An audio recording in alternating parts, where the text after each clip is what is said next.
ایران اور اسرائیل کے درمیان کشیدگی تو خطرناک حد تک بڑھ گئی ہے. تیسرا ہفتہ ہے اب اس تنازع کو. جی بالکل، صورتحال بہت ہی نازک ہے اور قابو سے باہر ہوتی محسوس ہو رہی ہے. جی، اور آج ہم کوشش کریں گے کہ اسی پیچیدہ صورتحال کو تھوڑا سمجھیں، خاص طور پر پچھلے کچھ دنوں کے واقعات. ہاں، وہ قطر میں امریکی اڈے پر حملہ، پھر اچانک جنگ بندی کی باتیں. بالکل، اور امریکی کوششیں، اور اس سب کا کیا اثر پڑ رہا ہے خطے پر، دنیا پر. ٹھیک. ہماری بات چیت ظاہر ہے حالیہ رپورٹس اور تجزیوں پر ہی مبنی ہوگی. تو یہ سارا معاملہ شروع ہوا تھا جب اسرائیل پر الزام لگا تھا کہ انہوں نے ایران کی نتنز نیوکلیئر سائٹ پر حملہ کیا. ایسا ہی ہے نا؟ جی بالکل، وہیں سے یہ حالیہ کشیدگی بڑھی. پھر ایران نے میزائل اور ڈرون سے جواب دیا. اور یہ شاید ان دونوں ملکوں کے بیچ اب تک کی سب سے سخت فوجی ٹکراؤ ہے. یقیناً حالیہ تاریخ میں تو ایسا ہی لگتا ہے. اور پھر 23 جون کو وہ ایک بڑی خبر آئی، ایران نے قطر میں العدید ایئر بیس پر کوئی 19 میزائل داغے. جی، العدید، یہ کوئی معمولی جگہ نہیں. بالکل نہیں.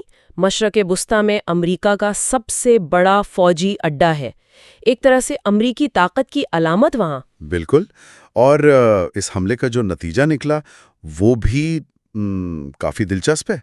زیادہ تر میزائل تو امریکی اور قطری ڈیفنس نے روک لیے. ہاں، سنا ہے کوئی جانی نقصان نہیں ہوا. جی، کوئی جانی نقصان نہیں ہوا، لیکن ایران کیا کہہ رہا ہے؟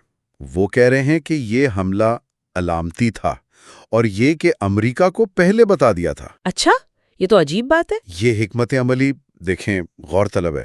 کیا ایران صرف اپنی صلاحیت دکھانا چاہتا تھا کہ وہ امریکی مفادات کو نشانہ بنا سکتے ہیں؟ لیکن براہ راست جنگ سے بچنا بھی چاہتے تھے. شاید یہ ایک بہت خطرناک کھیل ہے. اور اسی حملے کے چند گھنٹوں بعد ہی صدر ٹرمپ کا اعلان آ گیا کہ ایران اور اسرائیل اصولی طور پر جنگ بندی پر مان گئے. جی، یہ ٹائمنگ تو واقعی بہت حیران کن تھی. بتایا گیا کہ نائب صدر Vance, secretary of state Rubio اور اسٹیو وٹیکوف نے ثالثی کی.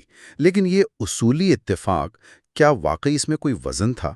دیکھیں، یہی تو اصل سوال ہے. اصولی اتفاق سفارتکاری میں اکثر بس ایک مبہم سی بات ہوتی ہے. ایرانی وزیر خارجہ عباس اراغچی نے شرط رکھی کہ اسرائیل 24 جون صبح 4 بجے تہران وقت کے مطابق ساری فوجی کارروائیاں بند کرے. اور اسرائیل کیا چاہ رہا تھا؟ اسرائیل کا مطالبہ تھا کہ ایران میزائل حملے روکے اور ساتھ ہی جو ان کے حمایت یافتہ ملیشیا گروپس ہیں نا، جیسے حزب اللہ وغیرہ. جی، حزب اللہ یا عراق اور شام میں جو گروپس ہیں ان کی صلاحیتیں کم کرے.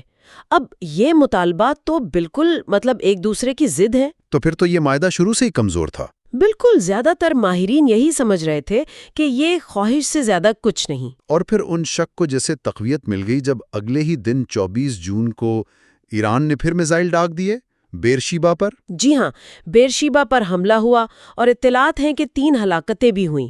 تو اس کا جنگ بندی تو شروع ہی نہیں ہوئی یا ہوتے ہی ختم ہو گئی؟ ایسا ہی لگتا ہے. اس حملے نے تو جنگ بندی کی کوششوں کو بہت بڑا دھچکا پہنچایا ہے. اور خطے کے دوسرے ممالک کیا کہہ رہے ہیں؟ رد عمل بھی ملا جلا ہے. قطر، جن کی سرزمین پر حملہ ہوا، انہوں نے مذمت کی، لیکن ساتھ ہی غیر جانبداری اور بات چیت پر زور دیا. اچھا. دوسری طرف سعودی عرب اور متحدہ عرب امارات نے ایران کو سخت پیغام دیا، بلکہ اسرائیل کو انٹیلیجنس اور لاجسٹک سپورٹ کی پیشکش بھی کر دی. یہ تو اہم بات ہے. جی، یہ خطے میں جو نئی صف بندیاں ہو رہی ہیں اس کی طرف اشارہ ہے. اور بڑی طاقتیں، روس، چین. روس نے فوراً کہا کہ کشیدگی کم کریں اور ایک طرح سے دونوں پر ہی تنقید کی. چین نے ثالثی کی پیشکش کی ہے. چین کی دلچسپی تو شاید تیل کی سپلائی میں ہوگی. بالکل، ان کی بنیادی تشویش وہی ہے، عالمی تیل کی تحصیل کا تحفظ. اقوام متحدہ کی سلامتی کونسل نے بھی ہنگامی اجلاس بلایا، لیکن وہ آپ جانتے ہیں عملی طور پر زیادہ کچھ کر نہیں پاتے. اس سب کا عالمی سطح پر کیا اثر ہو رہا ہے؟ تیل کی قیمتیں تو بڑھ گئی ہوں گی. بہت زیادہ. قطر حملے کے فوراً بعد ہی $120 فی بیرل سے اوپر چلی گئی قیمت. اوہ خدایا. عالمی منڈیوں میں غیر یقینی ہے. سرمایہ کار مشرق وسطیٰ سے پیسہ نکال رہے ہیں. اور امریکی فوجی اڈے؟ وہ سب ہائی الرٹ پر ہیں. بحرین، متحدہ عرب امارات، قطر. یہ ظاہر کرتا ہے کہ یہ صرف ایران اسرائیل کا معاملہ نہیں رہا.